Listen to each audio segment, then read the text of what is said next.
जितनी फुर्ती से रूही इस दुनिया को छोड़ कर गई है, उतनी फुर्ती से ये केस भी रफा दफा हो जाए, ताकि किसी को मुझ पे शक ना हो।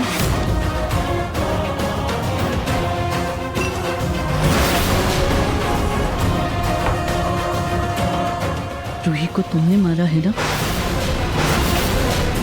उसकी मौत की जिम्मेदार तुम हो ना? कहीं इस बुढ़िया को पता तो नहीं चल गया कि मैंने कार के ब्रेक फेल किए थे? अगर ऐसा है तो मुझे इसका मुंह बंद करवाना होगा, हमेशा के लिए।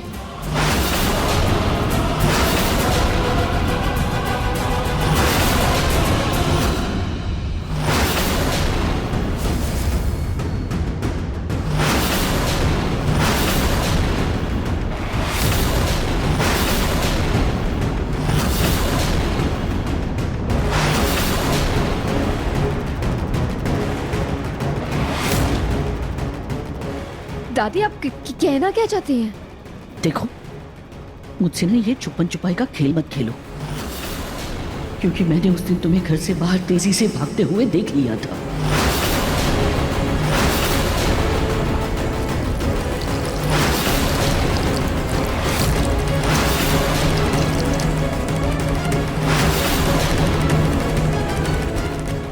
घर से बाहर जाते हुए देख लिया था? पर कब और क्या देखा?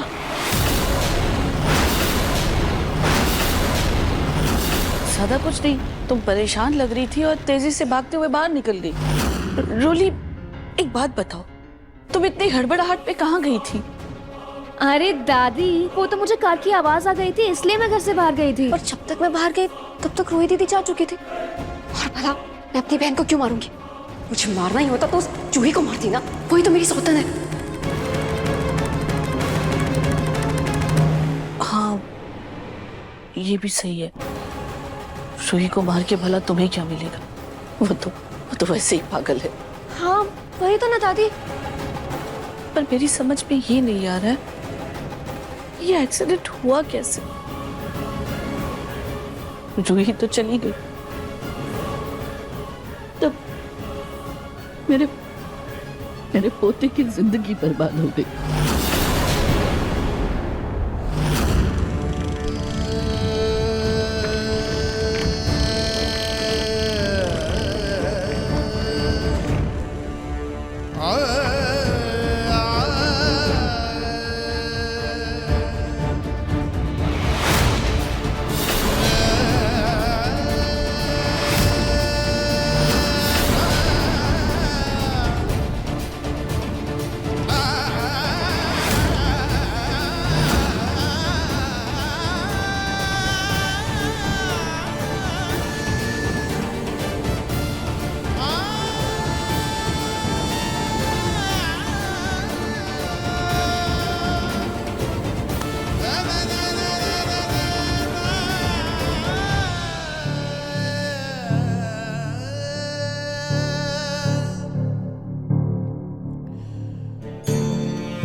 रतन जी, पता नहीं ना रूही के साथ उस खतरनाक रास्ते पर गया ही क्यों? वहां तो आए दिन हादसे होते रहते हैं ना। रूही नहार को सच बताने भागी थी। कहीं उसने एक्सीडेंट से पहले ही मेरा सच नहार को फोन पर तो नहीं बता दिया था? पता करती हूँ। ये नार का फोन किसके पास है? माँ जी देखिए ना, नार की कैसी हालत हो गई।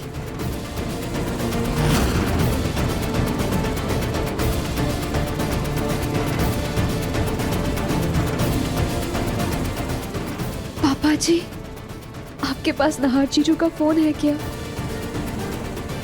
क्यों बेटा, क्या हुआ? मैं एक बार देख लूं, क्या पता उनके फोन में कुछ ऐसा मिल जाए जिससे हमें पता चल सके कि वो उस खतरनाक रास्ते पर क्यों गए थे। हाँ बेटा, ये लो। जी।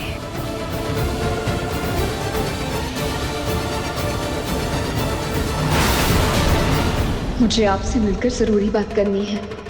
इस मैसेज के जरिए तो मैं सारा ठीकरा रूही पर ही फोड़ सकती हूँ।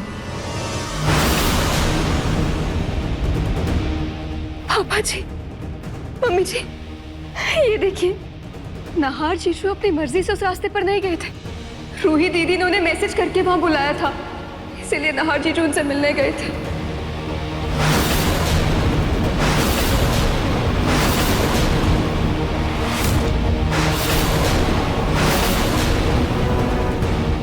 हाँ, माँ जी, रूही नाहर से मिलना चाहती थी, लेकिन रूही को नाहर से क्या बात करनी थी? रूही की तो दिमागी हालत ठीक नहीं थी ना। कहीं ऐसा तो नहीं कि रूही अपने पागलपन में गाड़ी का स्टीयरिंग घुमा दिया हो और कार डिसबैलेंस हो गई हो और उसकी वजह से यह हादसा हो गया हो।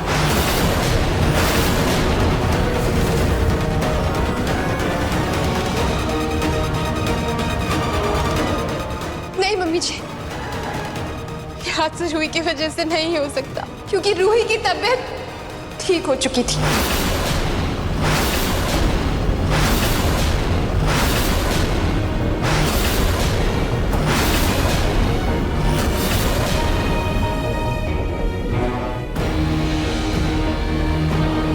इसको कैसे पता कि रूही ठीक हो गई थी?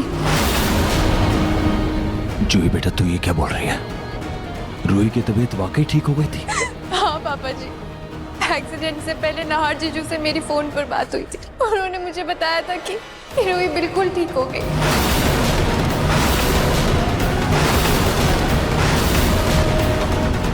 अगर रूही दीदी की तबीयत ठीक हो गई थी तो वो घर में किसी को बताने के बजाय घर से बाहर नाहर जीजू से मिलने क्यों गई थी? ऐसी भी क्या जरूरी बात थी कि वो रात तक नाहर जीजू का आने का वेट भी नहीं कर सकी? ऐसी हड़बड़ाहट तो सिर्फ वही कर सकता है जिसका दिमाग ठीक ना हो। या कहीं ऐसा तो नहीं तुम रूही दीदी की गलती छुपाने के लिए कोई कहानी बोल रही हो?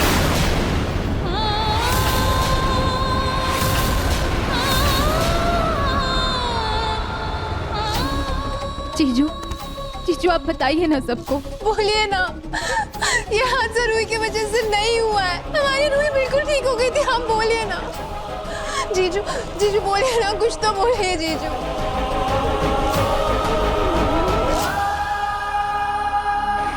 रूही दीदी के जाने का दुख मुझे भी है, लेकिन उससे ज्यादा दुख मुझे ये कहते हुए हो रहा शायद ये हादसा रूही दीदी की वजह से हुआ। वो फोटोज वीडियोस देखकर शायद उन्हें रोहान को लेकर कोई वहम हो गया होगा, जिसकी वजह से उन्होंने नाहर जीजू को परेशान किया और उस वजह से गहमा गहमी में यह हादसा हो गया।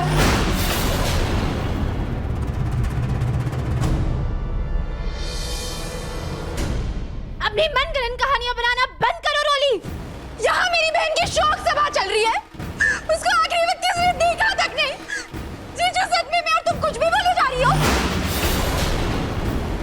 अगर मेरी बहन के लिए अच्छा नहीं बोल सकती हो ना, तो अपना मुंह बंद रखो, और एक और शब्द मेरी बहन के लिए उल्टा बोला ना तो मुंह नोच लूंगी मैं। तुम्हारा ध्यान रखना। मेरा मुंह बंद करवा के तुम सच को नहीं छिटला सकती जूही।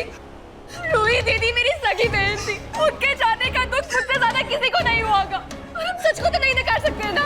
रूही दीदी अपनी गलती की वजह से गई है, रोहान को भी उन्होंने अपनी गलती की वजह से खोया, और आज नाहर जीजू एक जिंदा लाश बन के रह गए सिर्फ रूही दीदी की वजह से।